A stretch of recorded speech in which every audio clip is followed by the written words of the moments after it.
सोचो अगर आप भी अपने किसी फ्रेंड को हॉरर स्टोरी बता रहे हो तो वो बीच में पोजेस्ट हो जाए तो आपका क्या रिएक्शन रहेगा। ऐसे ये बात है पाकिस्तान के रहने वाली दो लड़कियों की जो अपनी फ्रेंड को हॉरर स्टोरी बता रही होती है और तभी उसकी फ्रेंड बीच में पोजेस्ट हो जाती है। अब मैं वो फुल वीडियो प्ले करने वाला हूँ, आप वीडियो को पूरा देखना। चैनल पर नए तो चैनल को सब्सक्राइब जरूर कर लेना। वापस वीडियो देखो।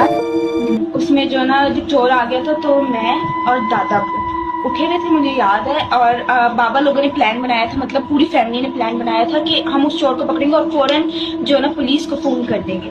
तो हम ऐसे उठे हुए थे। So I was so much attach to my grandfather. तो उनके साथ मैं काफी ज्यादा अटैच थी। तो मैं उनके साथ जागी भी थी और बाहर की तरफ खिड़की थी, ठीक है, खिड़की थी। तो क्या नाम लेते हैं, And when I saw her eyes at that time, I literally forget the story.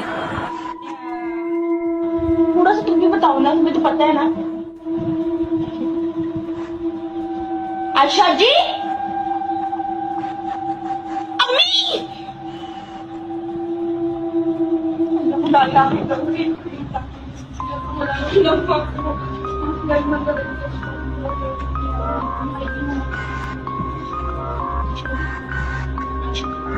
Ayesha जी, अल्लाह का नाम लो।